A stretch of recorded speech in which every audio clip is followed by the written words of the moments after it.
so happy that we're going to talk about addiction this morning. Because isn't it just everywhere, addiction? I guess that if I would ask you that everybody knows what addiction feels like in yourself, and everybody knows somebody that is addicted. So it's a topic that we should talk about today. And I couldn't be more happy that I'm going to do that with somebody that I admire and wanted to meet for a long time. Didn't know that I was going to meet him with you being here, but it's okay. And I feel very honored and blessed that we're going to talk. And we just talked for a few minutes and decided not to prepare. We're just going to meet each other in this area of addiction. So feel welcome because you are... Thank you. Good morning. Good morning to you. You want to stay? I'm going to stand. The understanding was that Arold will ask one question, which I'll riff on for about 15-20 minutes. Yeah. Okay. And then we'll have a conversation. So I'll stand for the... See, the first thing is that, Arold, you're going to know about me, I have ADHD. So sitting still is not my favorite activity. Okay. So I prefer to move around and talk okay. when I'm... Okay? But I will sit for the questions. Okay. I don't know if you're aware of, but in my language, addiction, if you translate it into Dutch, it's verslaving. Slavery. Yeah, in the word verslaving, there's the word slave. Yes. So it's about slavery, being yes. a slave of a certain behavior. Yeah. What does that mean to you? Well, not only does in Dutch, great question, not only in Dutch does it come from the word slavery, in English it comes from the word slavery as well. Because an addictus in ancient Rome was somebody who had owed a debt to somebody, couldn't pay it back, and they were assigned as a slave to them. So addiction means to be assigned to somebody as a slave. So slavery, even in English, the word addict, addicted, has the connotation of slavery. And the question now is slavery to what? So in what sense is addiction a slavery? So my definition of addiction is any behavior, substance related or not, that a person finds some temporary pleasure, relief, or craving for, but continues with it despite clear long-term negative consequences. So the hallmark of addiction are craving, temporary pleasure and relief, long-term negative consequences, imprint control. In other words, the addiction runs you, so you're a slave to the addiction. You're a slave to the habit. And now the question is, well, how to become slave to habits? And if you heard my talk this morning, I was talking about how illness in general is an outcome of early coping mechanisms. Now, addiction is also a coping mechanism. We're often, the North American or I would say the Western view of addiction is really either it's a brain disease, and so the American Society of Addiction Medicine defines addiction as a primary brain disease, at least 50% potentiated by genetics. I would say, first of all, it's not a primary brain disease at all. And secondly, genetics has very little to do with it. And actually, addiction is, when you look at it closely, well, let's see what it is. So I gave you my definition of addiction: any behavior that associated with craving, temporary pleasure, relief, long-term negative consequences. How many here would acknowledge that at some time or another in your life you've had some addictive behaviors or patterns? Okay, great. So most of you here. So if you don't mind, you put your hand up, right? I'm not going to ask you what was wrong about it. I'm not going to ask you when or how long or what it was. I'm just going to ask you, what did you like about it? What did it do for you? The connection to the short-term pleasure. So short-term pleasure. Anything else?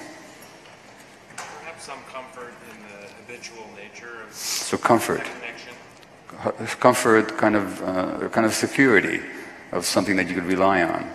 Yes. Fair enough? Yes. Okay, who else had their hand up? What did it do for you?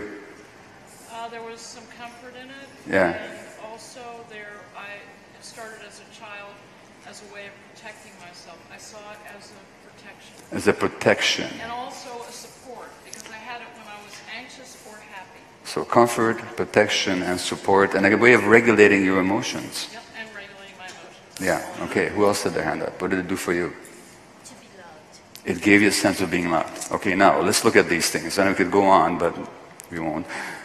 Comfort, pleasure, security, protection, regulating your emotions, sense of being loved.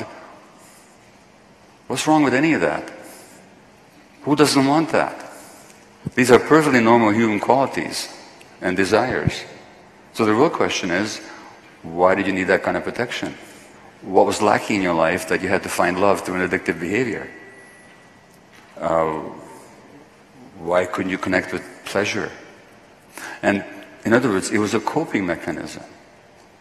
And then if you ask, why did you have to develop that coping mechanism? It's because as children, you didn't get those qualities in your attachment relationships. Therefore, this huge emptiness develops.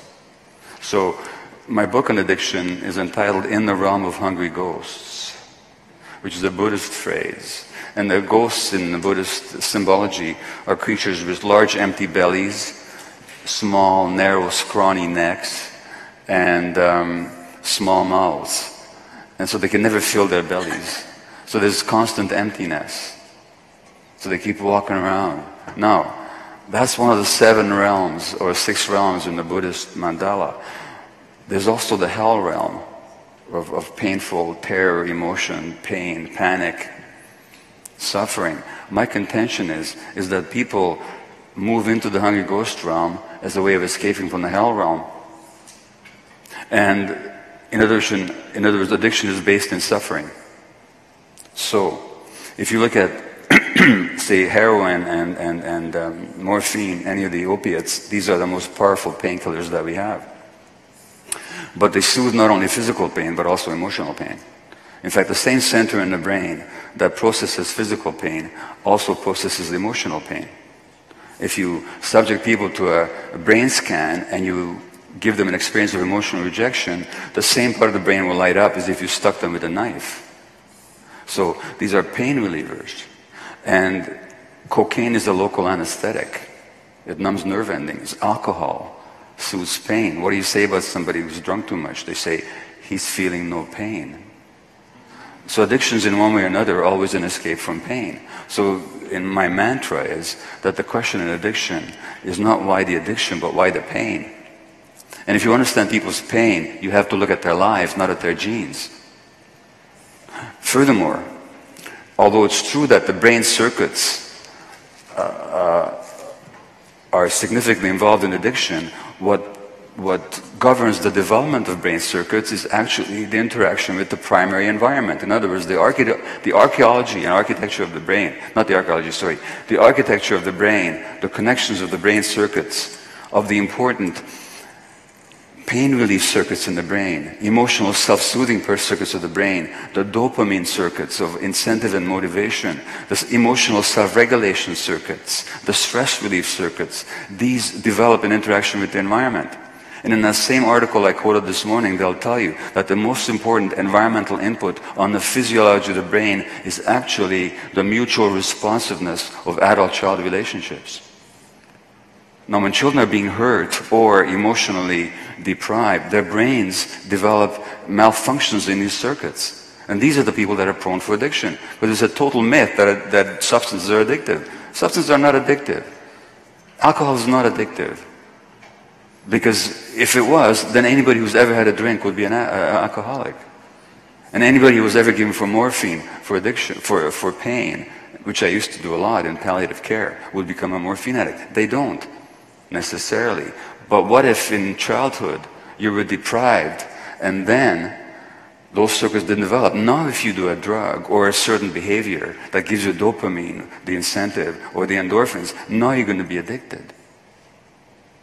So you're looking for actually a change in the status of your brain through that substance or through the behavior. So the sex addict is not addicted to sex. They're addicted to a certain brain state that they get from the sexual activity, and particularly from the sense of being loved, which they have to keep proving over and over again to themselves. Now, if you look at the physiology of addiction, we mentioned the opiates. Now, the reason the opiates work in our brains is because we have receptors for them. That means we have molecules in our cells which can receive the morphine or the opiate molecule. The reason that we have receptors in our brain is not so that we can do heroin. It's because we have our own opiate system. And our internal opiates are called endorphins. Endorphin means endogenous morphine-like substance. Well, why do we have an endorphin system? They're very important in human life. In fact, human life would be impossible without it.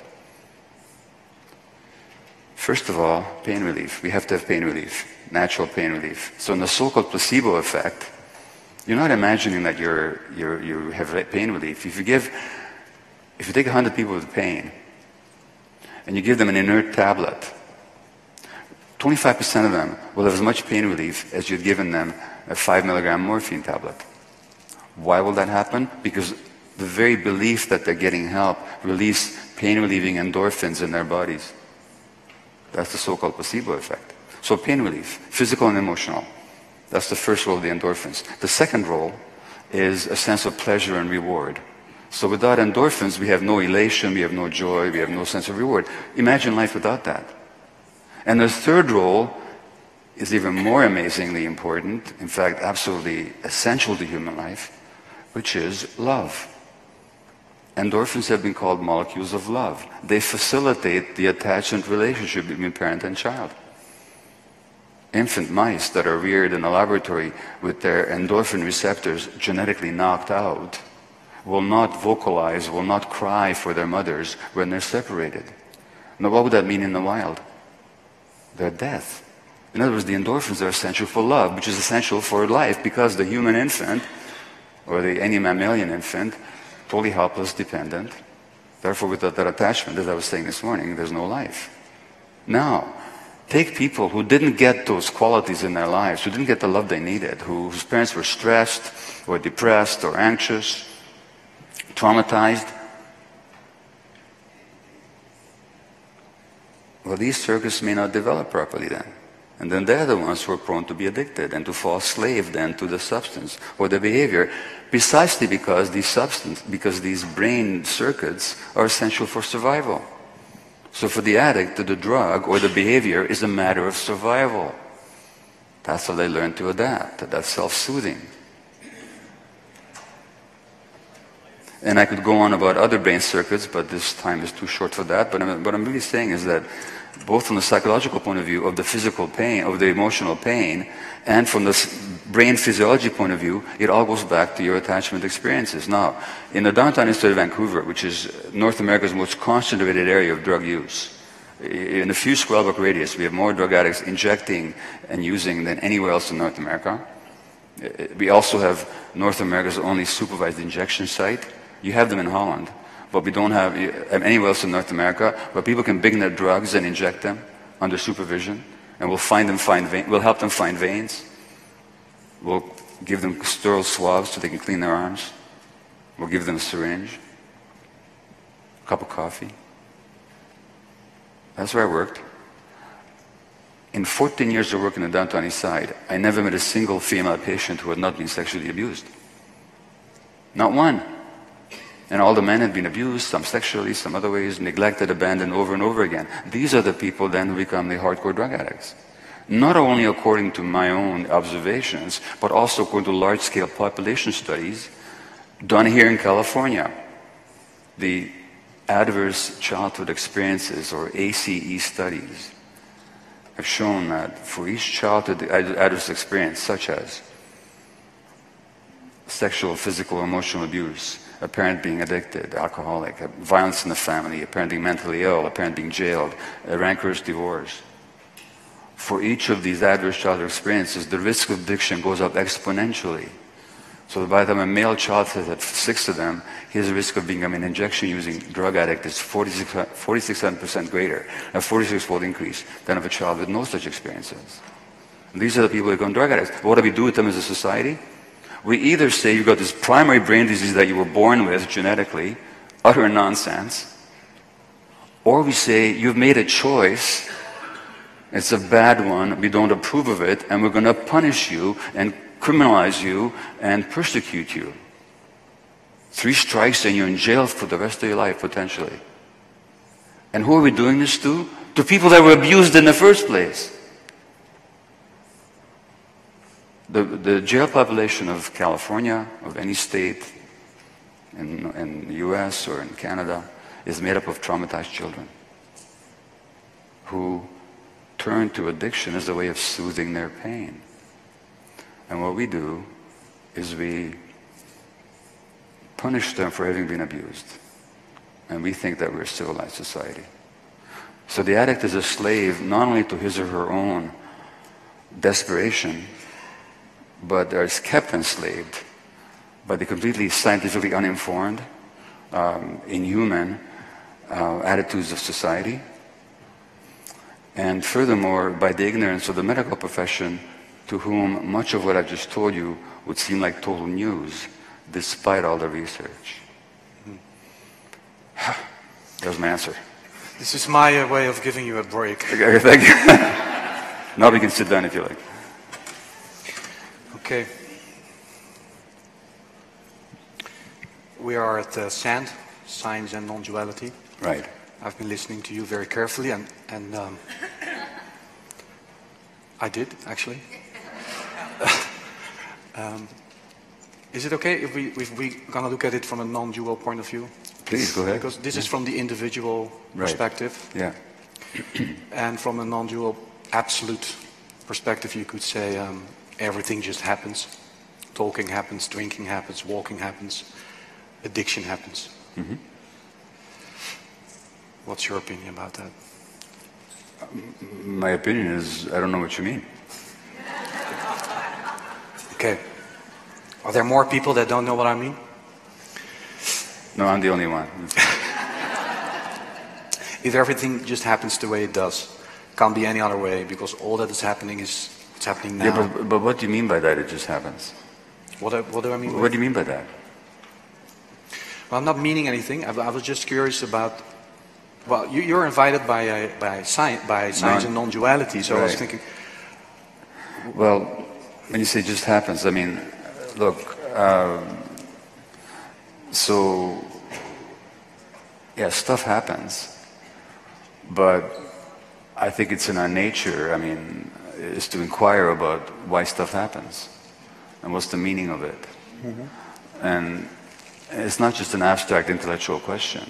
Mm-hmm. It's actually, how do we live our lives, and how do we connect to something that we've lost?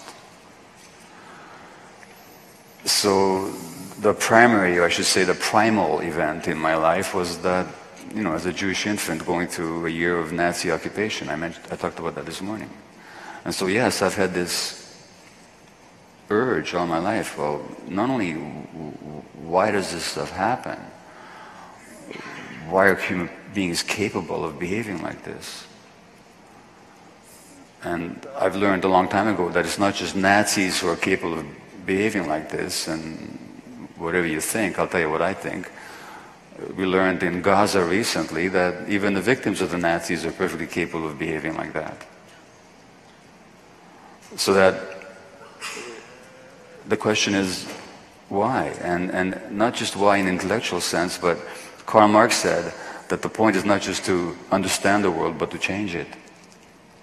Well, so when you say stuff happens, my response is yes, it does, but I have a deep interest in understanding why it happens, and if in the process of that inquiry anything comes up that will help people not do this to themselves or to each other, then I want to know what that is. Maybe I ask you because when I met you on the internet, yeah. I was touched. And one of the reasons that I was touched is because I told you I lost one of my brothers on an addiction to heroin. Yes. And I thought, well, it would have been great if he had the opportunity to work with people like you before he died, but he didn't. And I then asked myself, why is it so hard for me, for anybody else, to look with soft, loving eyes to somebody who is self-destructive? It's almost impossible to fully accept it. And this is what non-duality is also about surrendering to what is. Yeah. And one of my great teachers, who I've already quoted this morning, who's here, Hamid Ali, he says that when you say that, why can't we look with soft, loving eyes at these people? He said that the absence of compassion is always about that you've closed down your heart, and you did that because to protect yourself from pain. So it's very vulnerable to care about people. Not only is it vulnerable to be a human being, it's also vulnerable to care about other human beings. Because if you cared about your brother, then you would have been deeply hurt at his suffering and his death. Mm-hmm.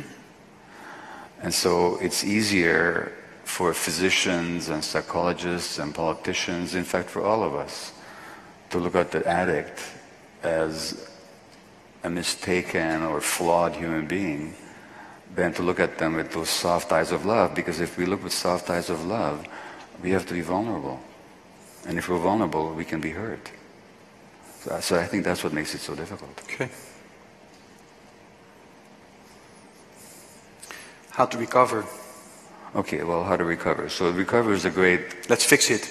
Yeah. Well, you see, that's not what it means to recover. Mm-hmm. Recover's got nothing to do with fixing anything. In fact, I used to be an English teacher for 3 years I taught English in high school, until I decided that was way too stressful, so I went to medical school instead.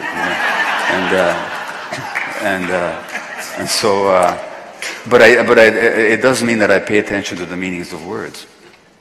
So to recover something is to find it, to get it back. Now those of you that have recovered from addiction, any of you care to tell me what you've recovered, what you found? Yeah. So I had a hair pulling condition from when I trichotillomania, hair pulling. So what did you recover when you recovered? I guess this coming back home to this instead. You find yourself. I didn't need a coping skill. Right, you find yourself. I found myself. Right, that's what recovery means. To recover yourself. Found love right here. You found your own love. You found your true nature. You found who you were. That's what it means to recover. So recovery is not a question of I'm going to stop drinking. That's not recovery. That's abstinence. Which is not a bad thing, but it's not recovery. Recovery is when you find yourself again. Now if you find yourself again, it must also mean that that which you found has never been destroyed. So speak about non-duality then. Our true essence, who we actually are, has never been destroyed, has never been damaged. If it was, you couldn't recover it. Could you say that there are two paths? The first one is you try to stop your addiction in order to remember who you really are. Or the other one might be you remember who you really are and the addiction might stop with you. I believe it can work both ways. Mm-hmm. The second one is more miraculous. It's more what we call grace. Mm-hmm. It takes a special moment, and there have been people like that. For others, it's different. Others, when they stop their addiction, that's when all the pain... I mean, there's certain techniques, for example, let me give you an example that I know about. There's a plant called iboga that grows in Africa, and its extract is called ibogaine. Now you can take somebody with a full-blown heroin addiction for 20 years, and of course if they stop, they go through horrible withdrawal. And then we end up giving them Suboxone or methadone, which is just another opiate to keep them addicted. But at least they're not doing heroin, so that, but it's not recovery. You give somebody ibogaine,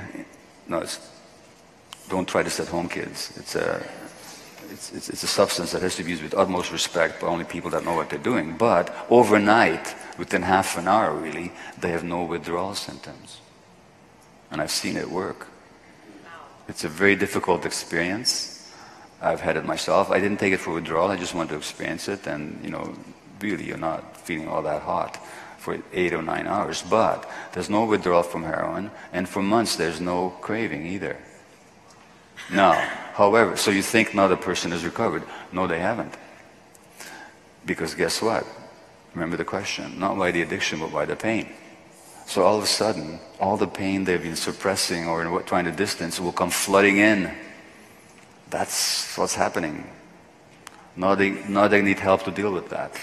And so the recovery process for these people is to actually, and addiction being an attempt to escape from pain, and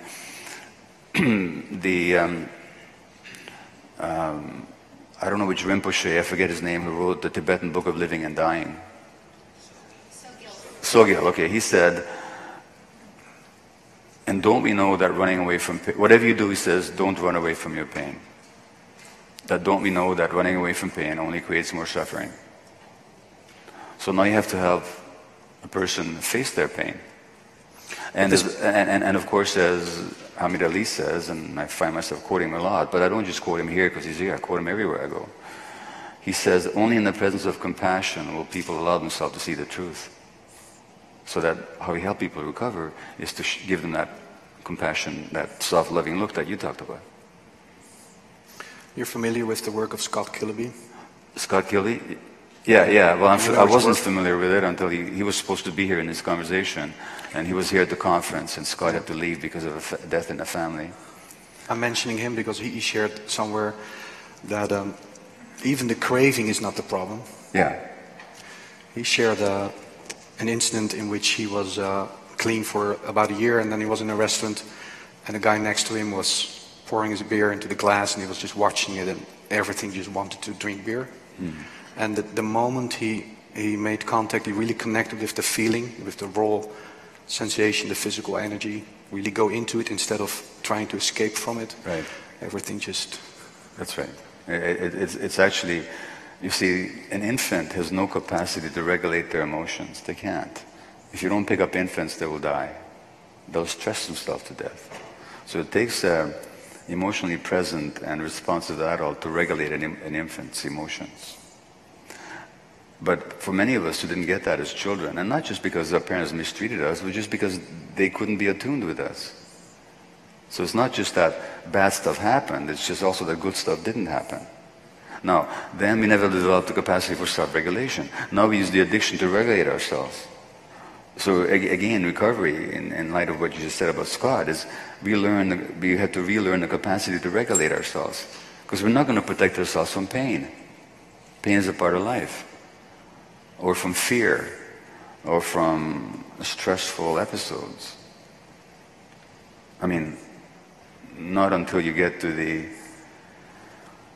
I haven't met Adyashanti personally, I haven't met Hamid Ali personally, but perhaps they are at a level where the awareness is so deep and broad that everything is like on waves on an ocean, but the ocean stays still. I'm not like that.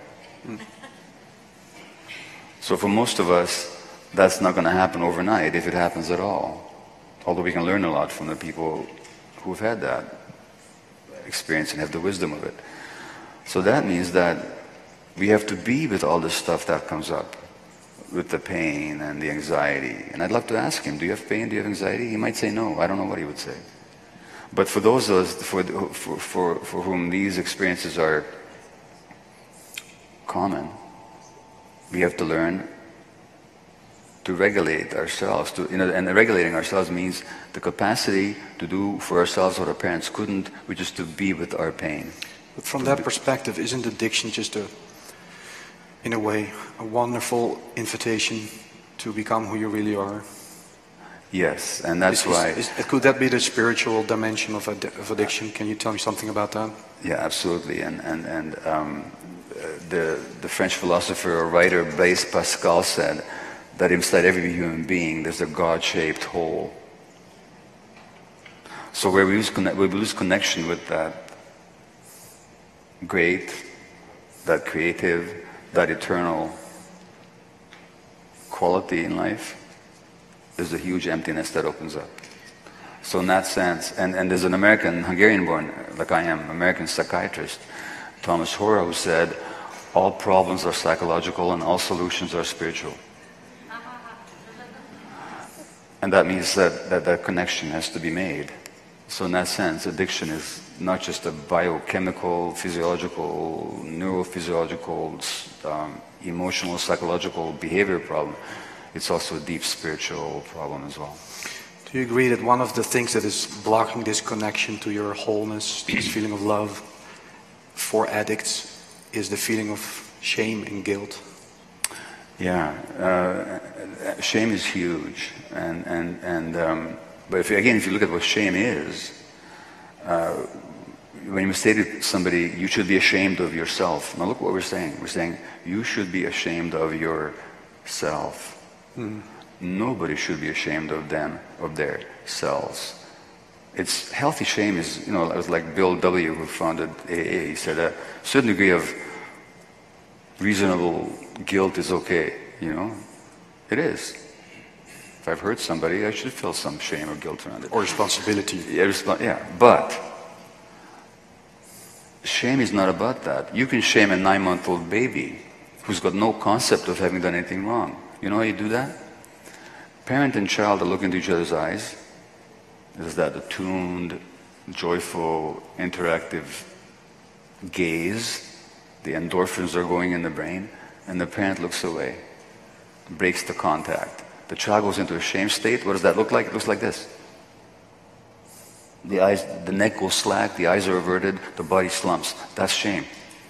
Shame has to do with the loss of contact with the nurturing parent.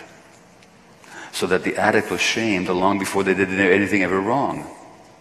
Then they associate the shame with having done something wrong, because when that happens to a child, the child is narcissistic. By narcissistic, I mean in a very true sense, that is for them, it's all about them. So whatever happens is their fault. So when my mother abandoned me at 1 year of age, which she did, gave me to a total stranger in the street to save my life, and I didn't see her for a month, for me that meant that I was not good enough, that I was not accepted, loved, that I was abandoned, that there's something wrong with me.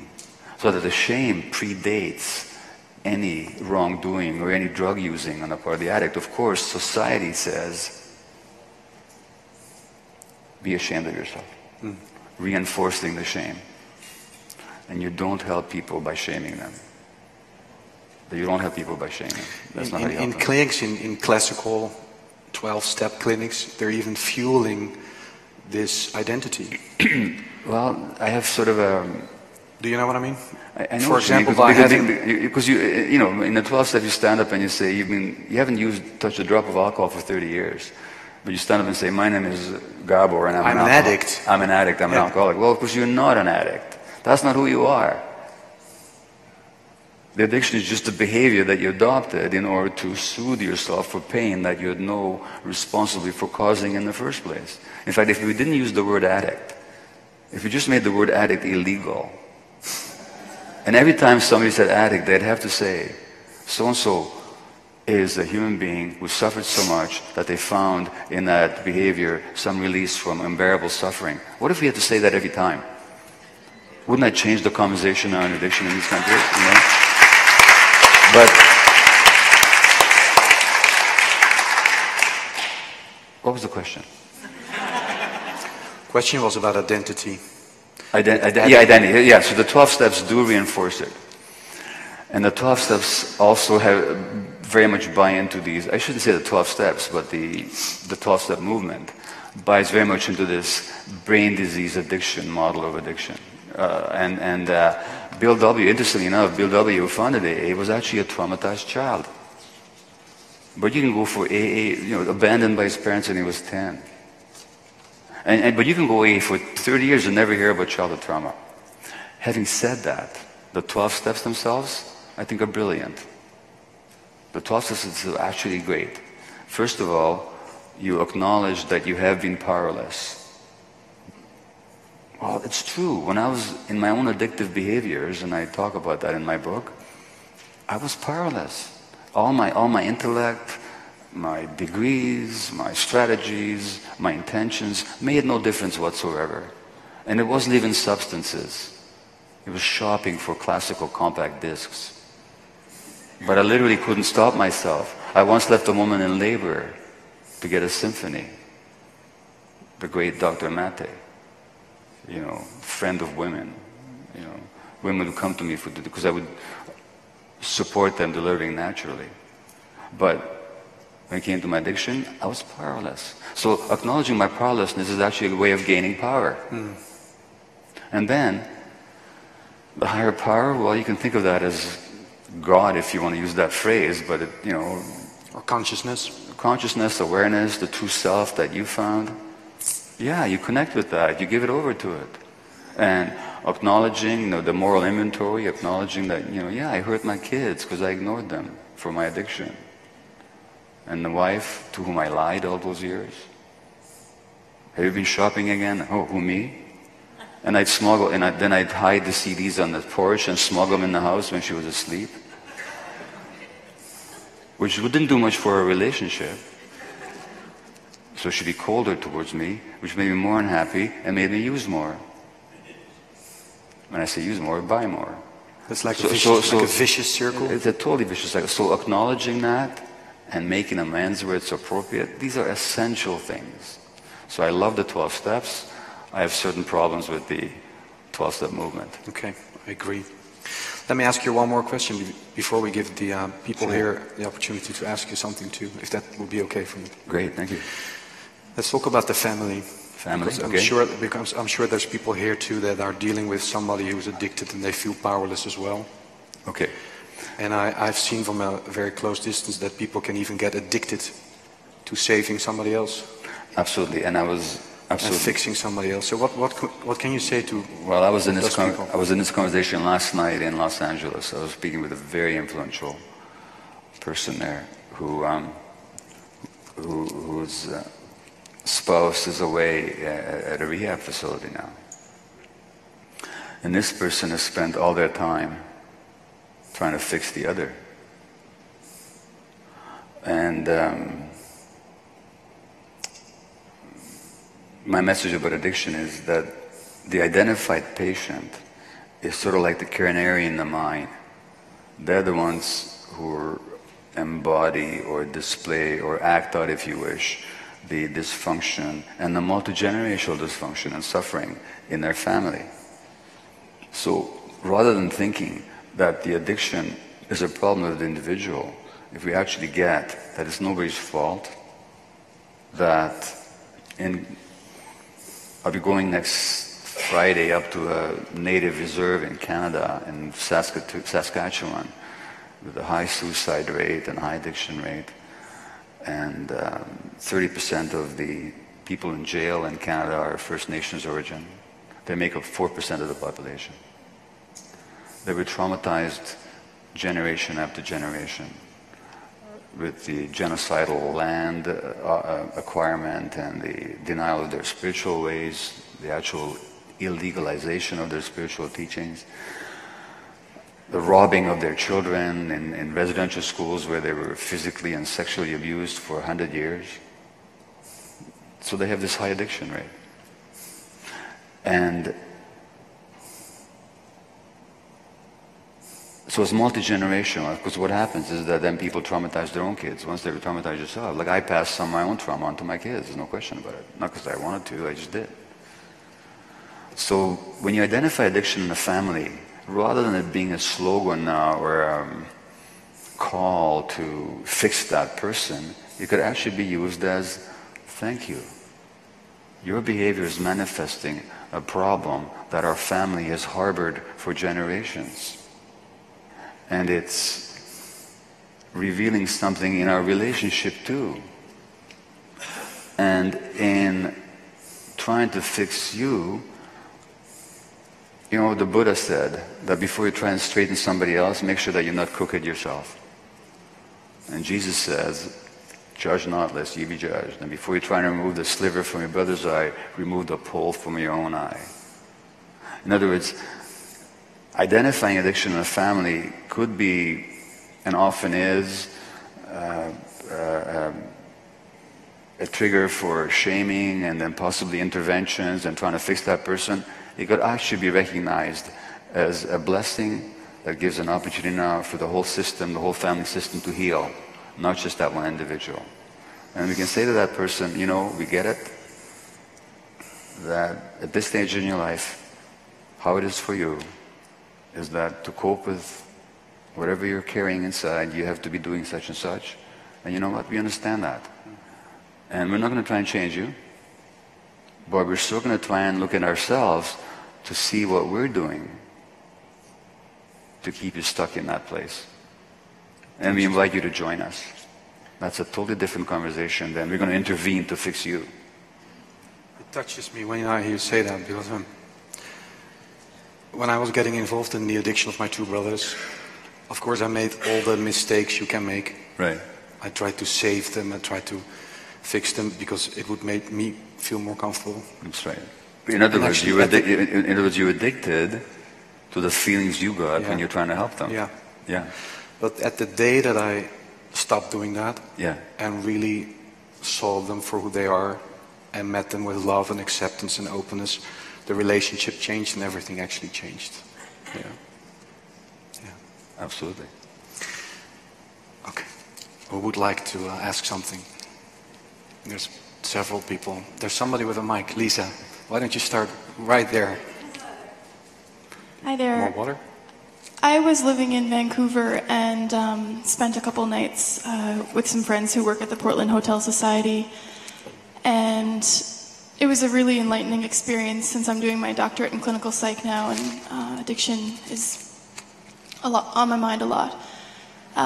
One thing that I noticed there that I saw was that when people were high, they were actually more normal than when they weren't high. And so it was... When they high, they did what? When they were high, they were behaving more so-called normally than when they weren't high. It was almost a relief to see people when they were high because that was their level of equilibrium. And I really had a lot of respect for when they were high, actually, because they were just... I could connect with them better. Another thing that I heard, which was really inspiring, is that what heals people is the field of unconditional love. So when they go to an AA meeting, they're exposed to this energy field of love that heals. Right. And what I'm wondering is if there has been much research in the brain physiology that changes while people go through the 12 steps or when people recover. Because I think it would be fascinating to see what's happening physiologically and neurologically during that shift of love. Well, look, yeah, sure. Do you know that? So first of all, there was a sex trade worker, 27 years old. When I asked her, what did heroin do for you? She said, the first time I did heroin, it felt like a warm, soft hug. Warm, soft hug.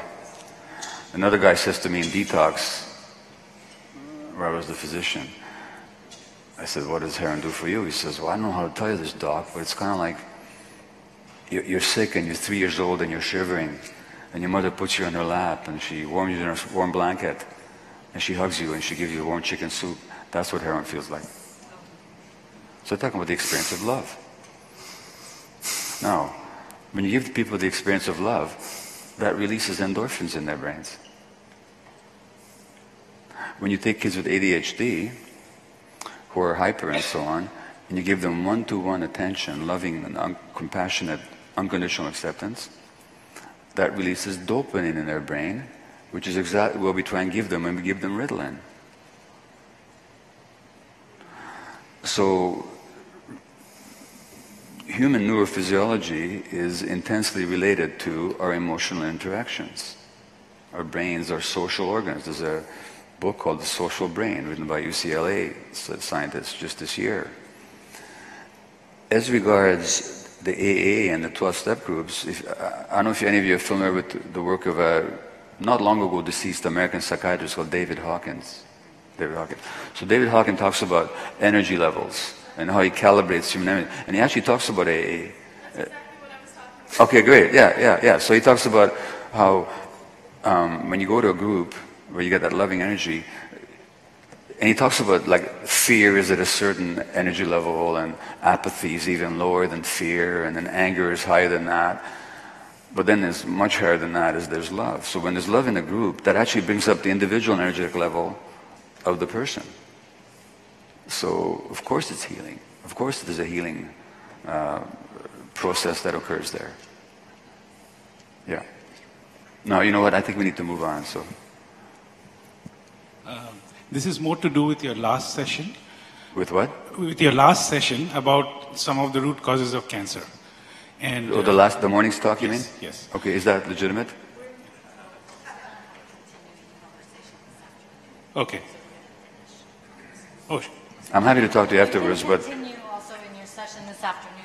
Okay, all right. Okay, great. There'll be another session this afternoon. Okay. Yeah. Really wants to ask a question. What happened to my sound, by the way? Mine. Hi. I'm wondering if you could speak a little bit about how you think about cell phone addiction. About cell phone addiction? Self-harming addiction? Cell phone addiction? Cell phone. Oh, sure. Yeah. Yeah. Well, what's specifically interesting to me about that as a teacher, seeing my students and, I don't know, our society in general sort of perpetually replacing face-to-face physical contact with texting. I got it. Thanks for the question. Look, I'm going to make a shameless pitch that you read my books, okay?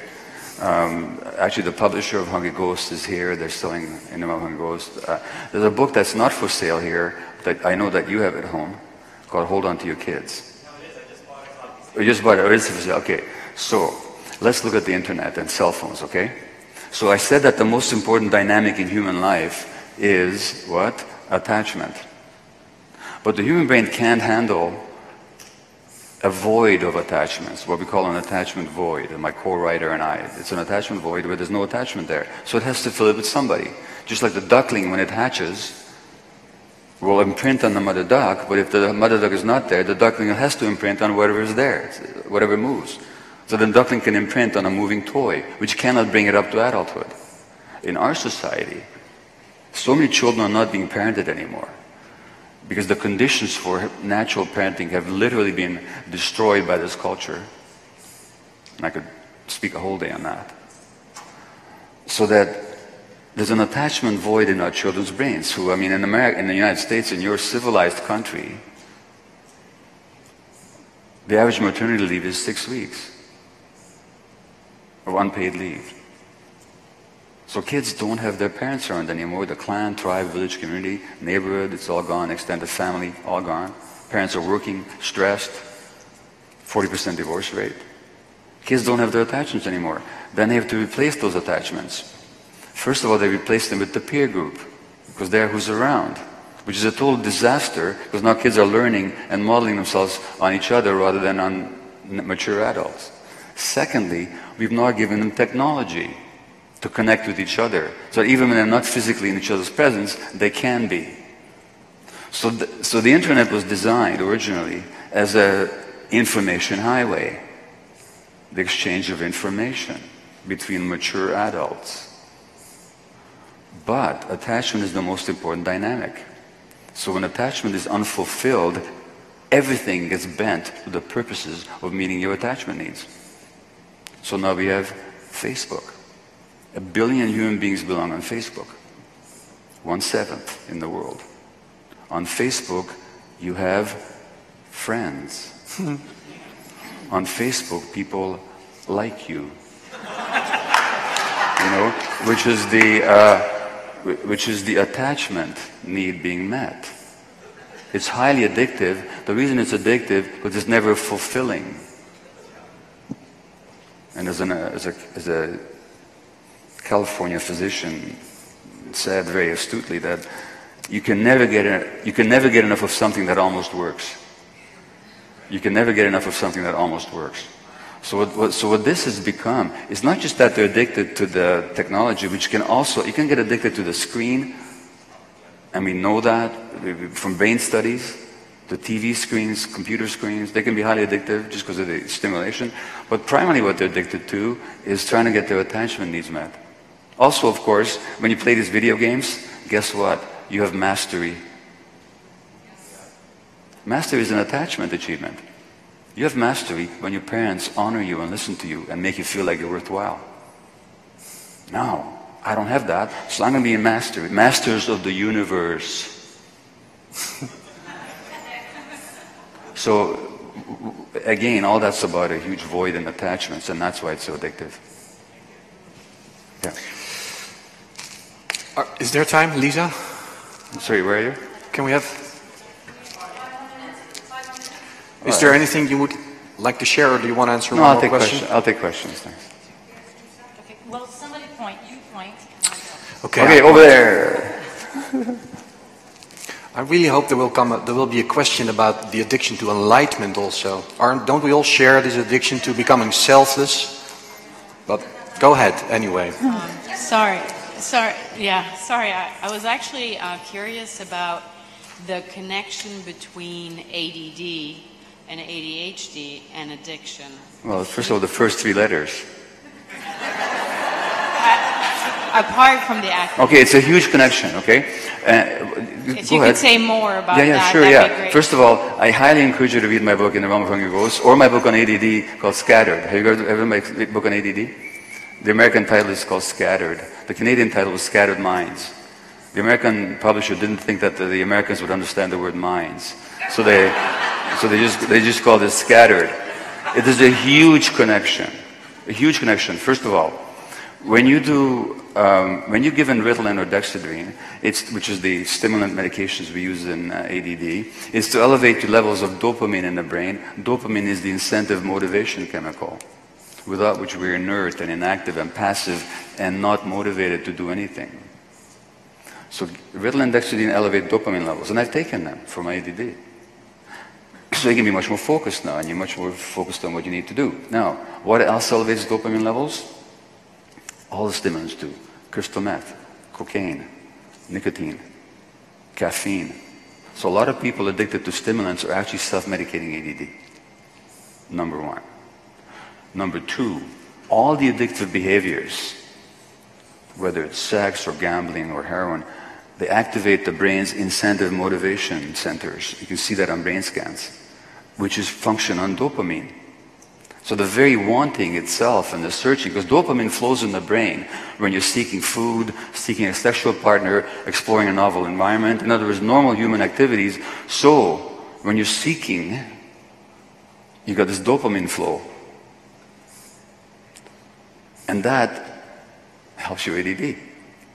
So when I was engaged in my shopping, I was present, fully attentive, my memory was great, unlike in the rest of my life. Number two.